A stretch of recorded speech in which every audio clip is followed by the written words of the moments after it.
Thank you very much. Well, Steve. Thank you, Steve. Thank you very much. All right, next on board, Lay. We'll try to be gentle.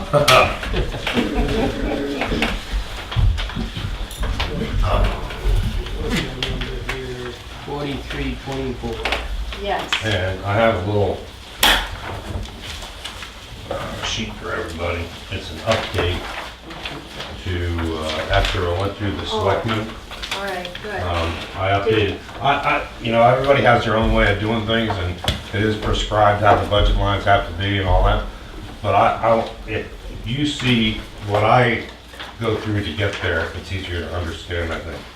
And it should answer a lot of your questions. The first page is basically an overview of all the budget lines in my particular budget that I control. And what I did was have the 2017 budget numbers in there. And then on the left side of that, I put whether it was going to be the same, go up or go down with the arrows. And then the right column penned in is the 2018 proposed budget. The one thing I would caution is out to the right-hand side, you have better information on your charts than I have on these as far as the updated or the actual expenses to date. On the bottom of the page, I put the summary where the labor lines, the 4 labor lines, what that totals up to. Anything with an up arrow, CD, plastic, and MSW, I combine together, up arrow, landfill monitor or closure monitoring, an up arrow, tires and safety, and I put the reason out to the right. Don't have to go into too much detail right now until we get through the 4 pages. The second page is a combined budget where we have electric, heat, and transfer station maintenance. And on the second, on the bottom of that, I put the labor increase, the other budget lines that I control increase, and this page, no change. And what the 2018 proposed budget for the transfer station is up $14,114 or 3.8%. For the details, that's for those 2 pages. And the next page, the third page, goes to the 4 labor lines, and I'd like to do a little explanation of how I got to that increase. On the left-hand side is the current grade and step and position of the 4 lines that I have. The next column is hours per week. That's the hours we work per week. Down in the per diem line, I have 3 per diem people, 16 weeks, 7 hours a day, 28 hours per week. The hours per year for each of those is the next column. And then the additional hours, which I've added each year, and it's worked out, and we've gotten closer and closer as time goes along. And underneath there, I put all of the items that add up to those extra hours. So the justification for those additional hours is in all the reasons at the bottom: training, certification, mileage, meetings, boards, like this meeting here, loading trucks on off days, maintenance, coverage for vacation and sick days, paperwork, non-planned meetings, snow removal, et cetera, et cetera, et cetera. I'll go into that. So, Okay. So, are the extra hours here the primary big jump in the? No, I'll get to that. It's a small amount, and the only line that was affected that is jumped is the 3 per diem guys. Right. And that's because we have gotten more longevity, so we get more vacation time and more sick time. So I've added that, or people are starting to use those hours. So I added an increase in the per diem line only, not in any of the other lines, for coverage for those things. And the next line is grand total hours for those 4 lines.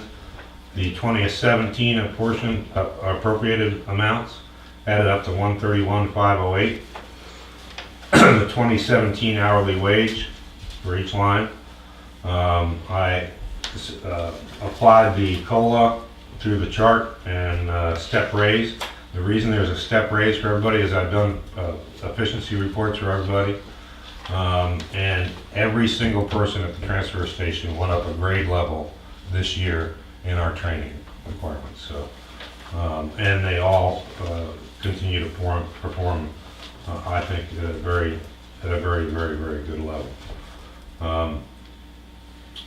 The 2018 new hourly wage, that's moving that individuals up one step. And in the first block, grade 13, step 15, if you flip to the next page, what most people don't understand when you use these matrices, and you have a study like we had a few years ago, they establish a range for your job, which is the advantage, one of the major advantages of using this kind of a matrix in the workforce, is you have a beginning and an end state. And if you're an hourly employee or even a salaried employee, once you reach the top of your category, you're done. You're capped. This year, I'm capped. So that's it. And all I will get from now on is COLA, unless I have a job title change or increased responsibilities or they ask me to do more stuff. Not that I'm asking for that. I'm plenty satisfied exactly where I am. But that is one thing you need to take into consideration in future budgets for all the departments. Is you shouldn't go past the cap rate for anybody. So if you go back to the previous page, with one step and COLA, the totals add up to 136,172, and the overall labor increase is 3.5%. If you figured it was just the 1.2% COLA and a 2% step raise, it should be 3.2. But it's 3.5 because of the 3/10 of the added hours I added on to the per diem employees. So now if you flip back to the first page, what I did was I summarized up all those at the bottom where the labor's up 46.64. The other individual lines are up 9,450. And that works out to up $14,114 or 3.8% total for the transfer station. Now, the major increases on this are due to, and you understand, we are a cost-driven operation. So whatever our costs are to get rid of it, that's what we have to budget for. And the CD, the plastic, the MSW, the landfill monitor, the closure monitor, tire safety have all gone up. And with the explanation to the right down below. Waste Management has increased their fees. The only unusual one is that as far as closure monitor on the landfill, everybody's probably familiar with a year and a half ago down in the southeast, they found this PC polyfluorocarbons, and they put out a notice to all people in the landfills that they should be looking at those items in particular. So we went to Stantec.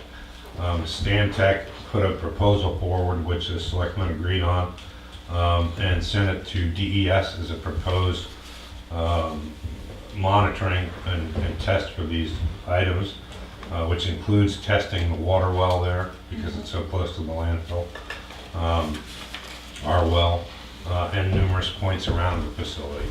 And they came up with that's going to be a 1 year, when you were talking to the previous gentleman, it's a 1 year increase by $3,600. And that's why that line went up $3,600. And it should revert back to close to 9,000 after next year.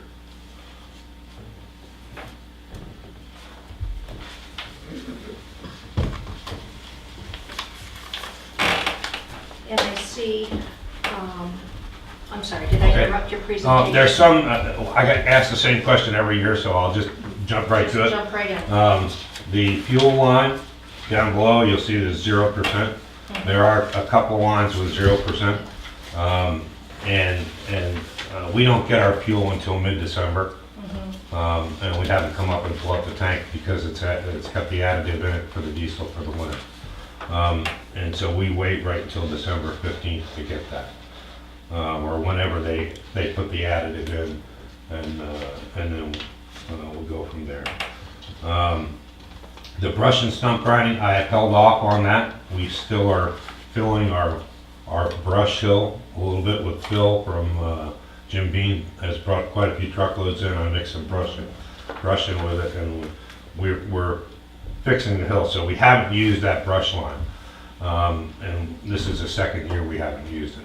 So we've saved some money. Last year we went over on the CD quite a bit, and I had to stop on a couple lines to try to make up as best I could for that.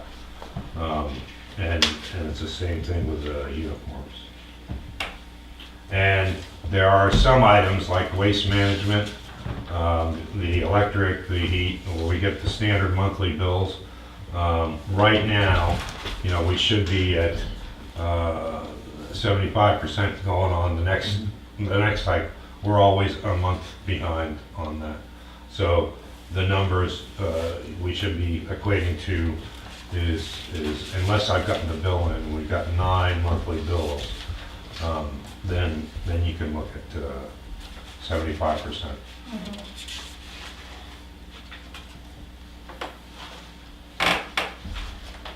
And you made a couple of good-sized jumps in C&D disposal and Yes, that was W disposal. the discussion with the selectmen, where we didn't want to get caught short.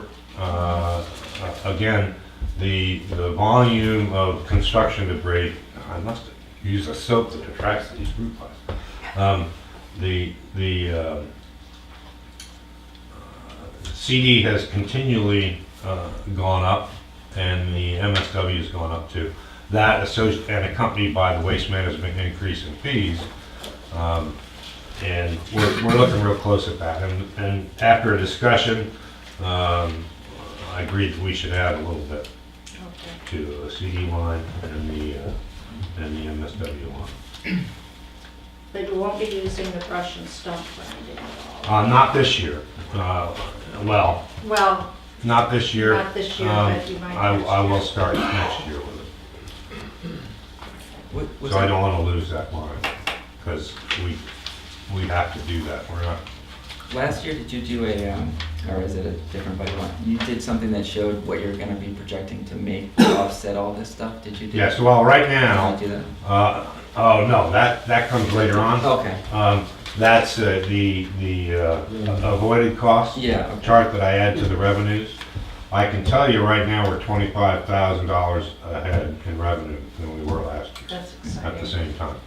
We're at about $83,000 right now. So my it's a goal different line. was to shoot for 100,000 in revenue. I think we'll fall a little bit short of that. The price of mixed paper and cardboard has tanked and gone down again. So, and we'll have one more truckload shipment of each. So we're not gonna get quite as much revenue from that. Scrap metal is also tanked. There's all kinds of problems with China on this northern sword or whatever they call it, where they're not buying commodities. So, and we still have a Far East market, and I work with 3 brokers right now to get the best price that we possibly can. So, That's why you need to I be know. online. yeah, and yes, and LRPC has even asked me to come over and present twice at their training seminars, where we've had about 15 towns with probably 6 or 7 selectmen and the rest operators and facility runners.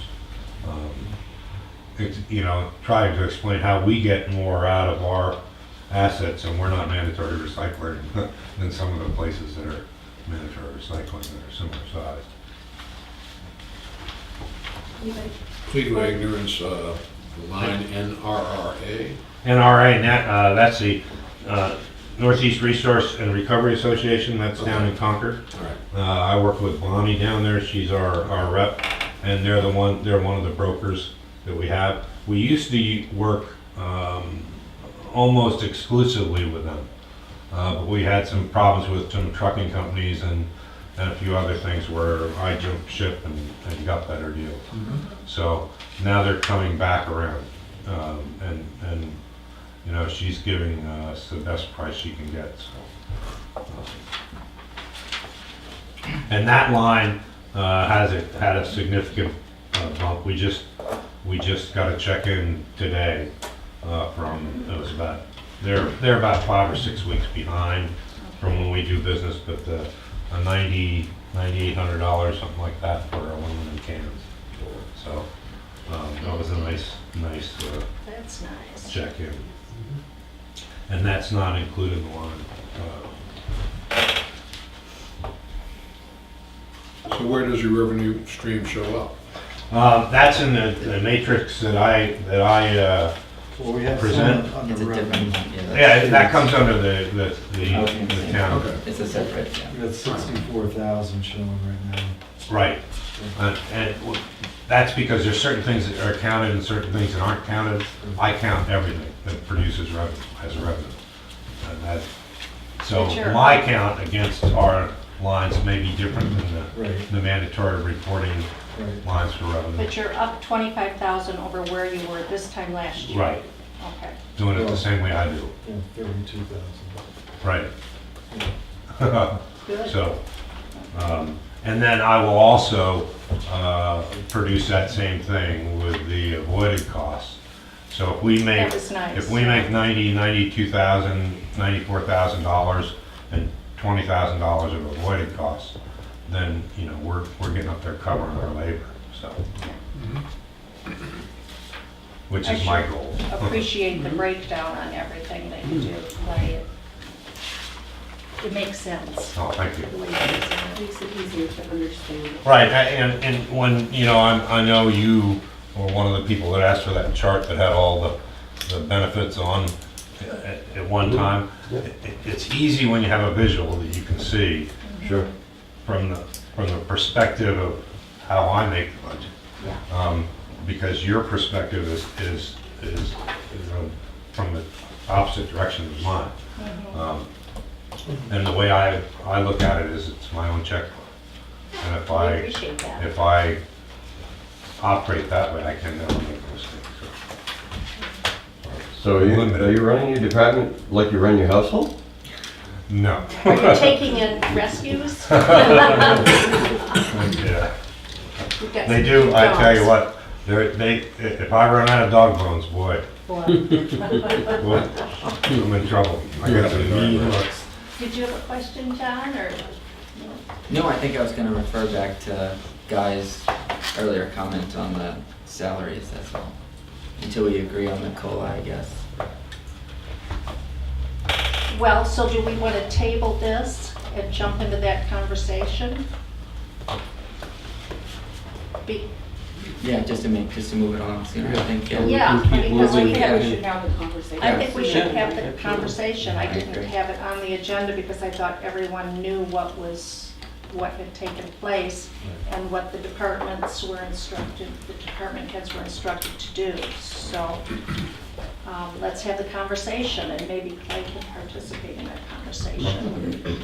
Okay, let's do it. Did you want to start, Guy?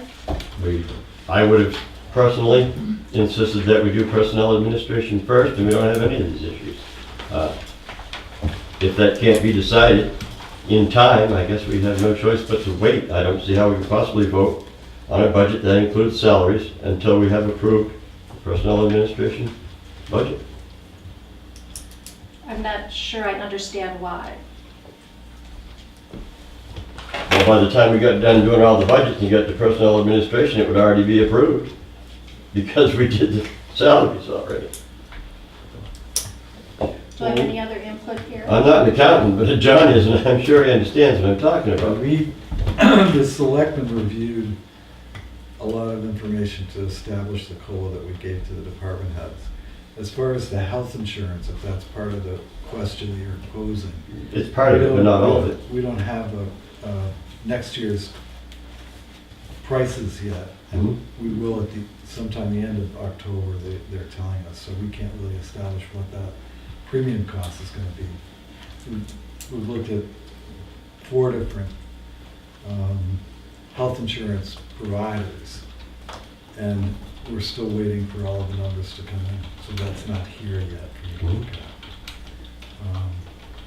The COLA was just based on the Northeast, I'm aware of how that's done. yeah. My problem with that is I'm not sure that it's necessarily enough or specific enough to Tuftonboro. I realize that this Northeast average takes into account Boston, it takes into account Errol, it takes into account town T10 in Maine. However, we can't buy gasoline here, we generally have to travel out of town. Where do we fall in that average? COLA may not be enough, in my opinion. I agree we're going to have to do something, and if the selectmen are recommending that, we'll have to vote on that, of course. But I'm not sure that it actually works as well as it might for the town of Tuftonboro. That's all my concerns. Are you thinking a higher COLA? What I have done is I've taken a suggestion that the transfer station superintendent made a long time ago, and I went to Hannaford's and other places, and I took common items that have been around a while, like Wonder Bread and a gallon of gasoline on August 1st, and I wrote down the prices. Next year on August 1st, I'll go back to those same places and write down those prices again. And then I'll see just exactly how much of an increase is coming, what I could figure from that. And I think that would be a much better indication of what our town employees actually have as a cost of living increase or decrease, however it may come. That's just my personal opinion, but I think that gives us a much better idea of what our town employees face versus what they may in Boston, where they could actually walk to someplace without having to go 10 miles or, the like. Chip, could you share with us how COLA was determined by the Board of Selectmen? Lloyd might be a better answer. We used the same method we did the last 3 years. It was a cooperative effort with past boards. And at the last meeting, an individual said, will you have a decision sometime in September? We kept our word. Yeah. And I honestly, I didn't think we were gonna talk about it tonight, or I let me. wasn't gonna have a discussion, but I just thought we can't vote yet. It's a technical term for the Northeast cost I of know. living index. So did you got it as of like what, September? Right. I think that's what we agreed on. That guy Yeah, was in that's here, what but we that's what we agreed agreed on. on. So as long In as fact, it was yeah. even closer to 1.3 if I remember, but the board decided to do 1.2. Correct. You can't possibly look at each individual item that goes into the whole COLA concept.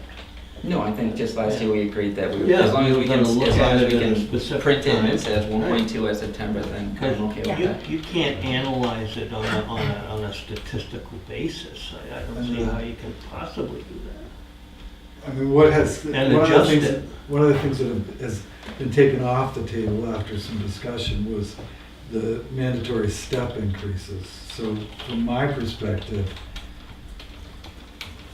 you get a cost of living increase, but you're also getting a step increase, or all of our employees are getting step increases for longevity or whatever. And Or merit, except for Merit. play, for instance, now that is. Well, I don't know if the play deserves it. Well, and the way, in every place that I've worked,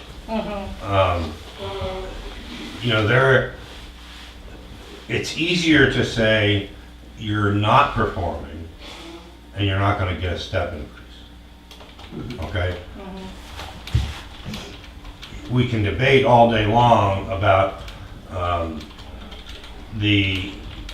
are you always gonna have to get better? Is your physical score on your efficiency report 29? Okay, you didn't get 30 this year, got 29 again, or you got 28, but the standard is 13. So does he justify a merit increase or not? It's easier to say you're not performing up to standards and you're not gonna get a step increase.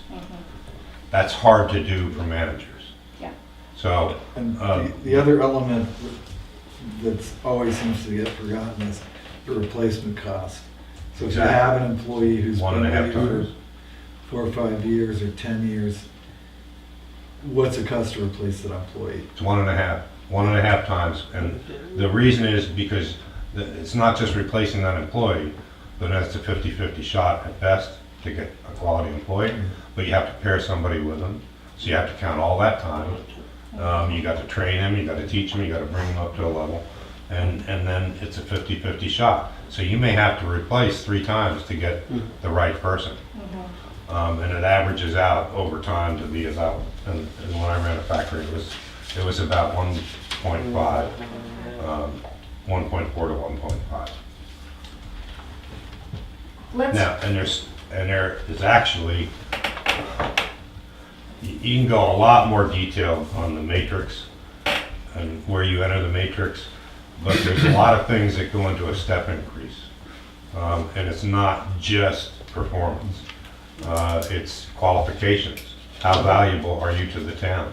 Are you a level 4 licensed individual? Are you level 5 licensed, level 6? When you gain those steps in training or safety or whatever the requirement is that you have license for, yeah, you become more valuable to the town. And that also, as well as good performance, draws the requirement to do a step increase. If you don't have that, then the manager should be able to say, in most places that I've been, your boss or my boss would say, you have $8,000 for pay increases this year. Divvy them out, and you tell me the justification for how you divvy them out.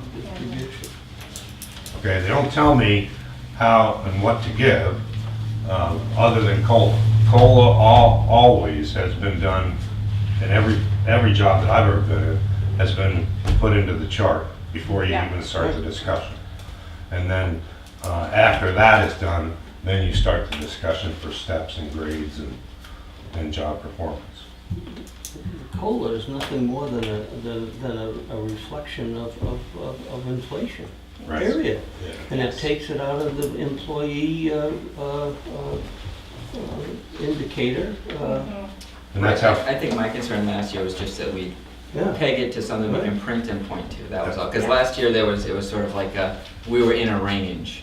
right. So And, so I yeah. stand by what I said last year. If we can point to And that, then. it was, I was at the meeting and it was, okay, it really was closer, like I said, to 1.3, but the Board of Selectmen, I think you moved on that. to Well, 1.2. You have, I mean, if you say go pay grade 8, going from 2 to 3, you're picking up another 2%. 2%. Each step in the chart So is Yeah. 2%. it's actually a 3.2% Raise. Yes. rate. Right. rate. But it's not a rate, it's not a 3.2% raise. No. It's a 2% raise, 1.2% cost of living adjustment. Adjustment. But one of the things Gordon mentioned, is this just based on number of years that an individual has been with us, or is it merit? No, And I think longevity it's merit. longevity That can be included, but not But always. it's not like with the school teachers where it's, okay, every year. We have a you get- longevity bonus. Mhm. Right. But we also, But it's mainly merit. yeah, Right. monthly Merit or and- quarterly, and look at all of it. Worth to the company, Yeah. worth to the town. If you have a guy come into the road agent department that has a CDL, he's gonna be worth a lot more than having a guy who comes in the road agent that doesn't have a CDL. Okay. I don't know that there's any one right, measure for the town of Tufton, but you have to use what's available, and I think, in my opinion, the best available is the northeast number, because it's the closest thing we can come to. Yeah, we wouldn't want to use any other part of the country, that's for sure. The only other option is to do what we were talking about. You get 15 or 20 items that are never gonna go out, and on the same day, the next year you do it, and that's how much inflation is. That's how much the prices have gone up, and it's gotta be a very group of stuff, but that's a lot of work. So many For things can play into a that. very all the minimal, time. It's for just a like, very minimal. I've done it, so, Yeah, yep. it's basically what the actuarials do in the insurance. I mean, the farther you spread your numbers, the more you can depend on the percentage that comes up. and that's, it's part of the problem when you wanted the budgets completed earlier. Part of the problem is, a lot of those numbers that they use for social security, you have two COLA amounts. There's a CPW, there's two different numbers that they compute. And usually they're not finalized until later on. Like the end of October, or beginning of November for the next year. So it's a best guess. This appeared to have been completed as of that date that you needed it. So, which helps us. If you want the budget earlier, we have to have that in order to do it. Did that, I think we can. oh, go I ahead. was gonna say, I think we can vote on this, there's no health insurance, and it's just pay. And you talk about with the administrative budget, but all of the actual salary amounts are in the individual departments. These won't be in there, right? It's a benefits part of the salary, Right. but that's a separate issue. No, I'm still not convinced, but that's all right. You can make a motion to go ahead. I'm torn because I don't want to vote. But if you make a motion to vote, I'm going to have to vote no because I have no other choice. And I don't think that's fair to Clay or his employees or anyone else. However, you're welcome to make the motion and I will vote as I feel I have to. Okay, we'll wait until Chip returns here a minute, I think he's. Okay. May I have a motion to approve Clay's budget number, what is this on? I move that we, And 4194. Yes.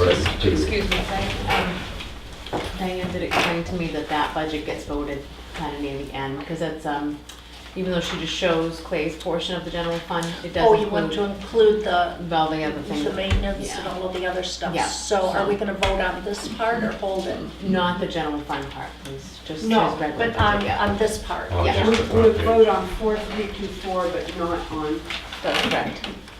what is it, 4? Is it 4194 or something? Yeah, or. Yeah, not that one, yeah. Okay, got it. Thank you. I move that we approve the budget of 4324 in the amount of $365,622. Do you have a second, please? I'll second. All in favor? Okay, it is 6-1 with Guy voting no on that? Yes, ma'am. Okay, and because, I just keep track. I think I've explained it over and over again. Could you explain I it? feel so it's out of it's down? sequence to vote on a budget